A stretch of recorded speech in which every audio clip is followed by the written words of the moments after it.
നഗരത്തിൽ പ്രവർത്തിക്കുന്ന regional animal husbandry centre അടച്ചുപൂട്ടൽ ഭീഷണിയിൽ.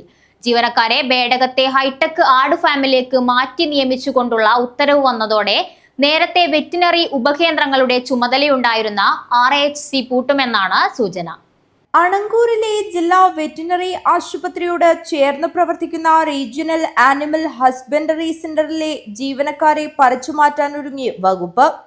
തസ്തികകൾ മറ്റൊരിടത്തേക്ക് ക്രമീകരിക്കാനുള്ള ഉത്തരവ് വന്നതോടെ കേന്ദ്രം അടച്ചുപൂട്ടുമെന്നാണ് സൂചന.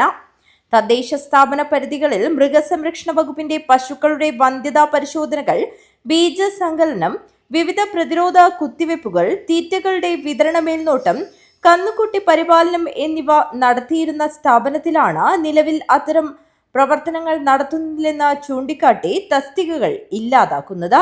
ജീവനക്കാരെ ബേഡടുക്കയിലെ ആട് ഫാമിലേക്ക് ക്രമീകരിക്കാനാണ് ഉത്തരവ്. കേന്ദ്രത്തിലെ ജീവനക്കാരെ മുഴുവൻ മാറ്റുന്നതിലൂടെ കാസർഗോഡ്, മഞ്ചേശ്വരം, കാരടുക്ക ബ്ലോക്കുകളിലെ തദ്ദേശ സ്ഥാപനങ്ങളുടെ പരിധിയിലുള്ള മൃഗാശുപത്രികളുടെയും വെറ്റിനറി ഡിസ്പെൻസറികളുടെയും ഉപകേന്ദ്രങ്ങളുടെയും പ്രവർത്തനങ്ങളെ ബാധിക്കുമെന്നാണ് ആശങ്ക. സംഭവത്തിൽ ശക്തമായ പ്രതിഷേധവുമായി നെല്ലിക്കുന്ന് MLA ഉൾപ്പെടെയുള്ള ജനപ്രതിനിധികൾ രംഗത്ത് വന്നിട്ടുണ്ട്. ഒരു അംഗീകാരമായി ഞാൻ കണക്കാക്കുന്നു. അതേ അവസരത്തിൽ ആ ബേഡകത്തിലെ ആട് ഫാം അനുവദിച്ച് കിട്ടിയ ആട് ഫാം തുടർന്ന് നന്നായി കൊണ്ടുപോകണമെങ്കിൽ അതിനാവശ്യമായ സംവിധാനവും സർക്കാർ ഏർപ്പെടുത്തണം. അല്ലാതെ കാസർഗോഡ് മണ്ഡലത്തിൽ ഉണ്ടായ, കാസർഗോഡ് നഗരത്തിലുള്ള ഒരു സംവിധാനം ഇങ്ങനെ അപ്പാടെ ഇല്ലാതാക്കി അത് മറ്റൊരു സ്ഥലത്തേക്ക് കൊണ്ടുപോവുക എന്ന് വെച്ചാൽ അത് അംഗീകരിക്കാൻ പറ്റുന്ന കാര്യമല്ല. ഉദുമയിലെ ബേഡകത്ത് അനുവദിച്ച ആട് ഫാം നന്നായി കൊണ്ടുപോകണമെന്ന് സർക്കാരിന് താല്പര്യമുണ്ടെങ്കിൽ അവിടെ അതിനു വേണ്ട എല്ലാ സംവിധാനങ്ങളും സ്റ്റാഫും അവിടെ ഏർപ്പെടുത്തണമെന്നാണ് എനിക്ക് പറയാനുള്ളത്. അപ്പോൾ കാസർഗോഡ് നിന്ന് ഈ RHO regional animal husbandry centre RHSC എന്നാണ് അത് അറിയപ്പെടുന്നത്. അത്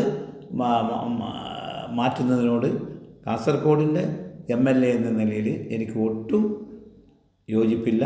ഈ കാര്യം ഞാൻ നേരത്തെ മണത്തറിഞ്ഞിരുന്നു. അപ്പോൾ തന്നെ ഞാൻ മുഖ്യമന്ത്രിക്ക് കത്ത് നൽകിയിട്ടുണ്ട്. ഇപ്പോൾ തീർച്ചയായും ഇതിൽ സജീവമായി ഇടപെടും. ഇത് കാസർഗോഡ് നിന്ന് പുനഃസ്ഥാപിക്കാൻ MLA എന്ന നിലയിൽ അത് എൻ്റെ ഉത്തരവാദിത്വം, കടമയാണ്. ഇതിൽ ഇടപെട്ട് ഇത് കാസർഗോഡ് തന്നെ പുനഃസ്ഥാപിക്കുക എന്നത്. ഇതുകൊണ്ട് നമുക്ക് ഒരു അസിസ്റ്റൻറ്റ് ഡയറക്ടറുടെ പോസ്റ്റ് നഷ്ടപ്പെടുന്നുണ്ട്. അതുപോലെ തന്നെ ഫീൽഡ് ഓഫീസറുടെ പോസ്റ്റ് നഷ്ടപ്പെടുന്നുണ്ട്. മറ്റ് ജീവനക്കാർ ഇവരെല്ലാം ഒന്നടങ്കം അങ്ങോട്ടേക്ക് കൊണ്ടുപോവുകയാണ്. കന്നുകാലികളുടെ കുളമ്പ് രോഗത്തിനടക്കമുള്ള വാക്സിനുകൾ ക്രോഡീകരിക്കുന്ന കേന്ദ്രം കൂടിയാണ് സ്ഥാപനം. ഹൈടെക് ഗോഡ് ഫാമിനായി ബേഡടുക്കയിൽ നിശ്ചയിച്ച സ്ഥലം ആവശ്യത്തിന് വെള്ളവും പുല്ലും കിട്ടാത്ത സ്ഥലത്താണെന്ന വിമർശനവും ഉയർന്നിട്ടുണ്ട്. News bureau, Kasaragod.